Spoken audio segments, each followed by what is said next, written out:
Welcome back. Well, it looks to be a nice and mild rest of the week and into the weekend. Temperatures warming up to more spring-like values, and we're going to see just very slight rain chances over the next several days. So let's get into it, talk about it, see what's going on with respect to the upper level pattern. And that tells the big story. We have this big ridge of high pressure over by Mexico, and then a low pressure system off the California coastline. And what that's doing is funneling the Pineapple Express, the deep tropical moisture, toward the southwest, where they're dealing with locally heavy rainfall. With time, this ridge of high pressure is going to shift out into the Gulf of Mexico, and thereby reducing the rain chances and keeping the storm track mainly west and north of us as we go into the weekend and much of next week for that matter as well. Here's the big picture across the U.S. Some snow across Wisconsin and Minnesota, but elsewhere it's just rain and some locally heavy rains across portions of California where flood watches are posted. The same goes into Arizona as well.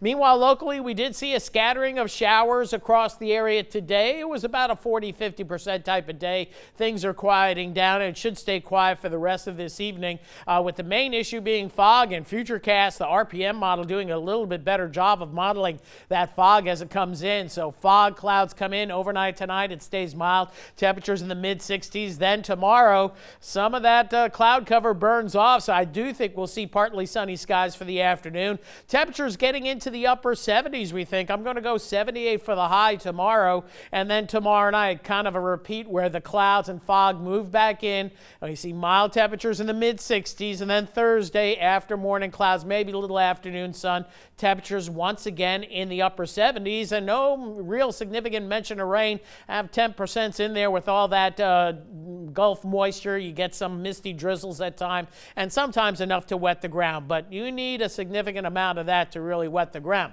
Going into Friday, Saturday, Sunday, pretty much the same. Plenty of clouds, slight rain chances this weekend. We'll go 20% Saturday and Sunday, and as we head into early next week, not much of a change. No frontal boundaries. All the low pressure systems back up here, keeping southerly winds going. In fact, toward the end of next week, those southerly winds should pick up. March is a windy month generally, and we'll see that going into next Wednesday and perhaps next Thursday. Eventually, a frontal boundary begins to push on through with showers and storms. A pretty good bet, perhaps 9 to 10 days down the road. But the main storm track staying north of us, and this is the storm totals from the European model over the next 10 days. And you can see Oklahoma, Missouri, Arkansas into Tennessee, areas that have had a lot of rain already late this winter, getting more rain. And guess what? That's going to be coming down the Mississippi. It's going to be coming down the Missouri, the Red River, maybe the Chaffalay River as well. The 2.5 inches of rain you see over Lafayette, that's just with that weather system toward the end of the period. So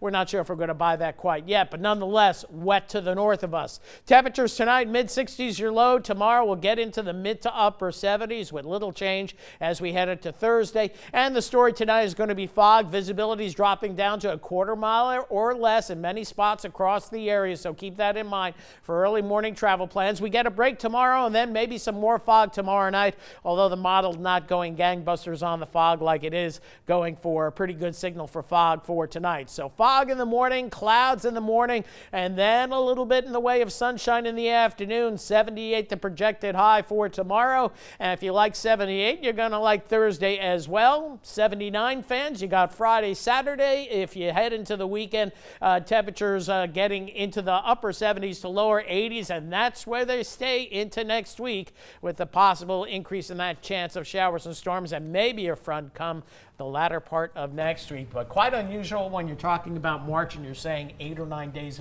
in a row, no fronts, and temperatures 10 to 15 degrees above normal for the time of the year. We've been spoiled this year so far. Spoiled winter. We didn't get a whiff of a winter weather system, and here we go. Let's keep that trend going, okay? Exactly. Thanks, Rob.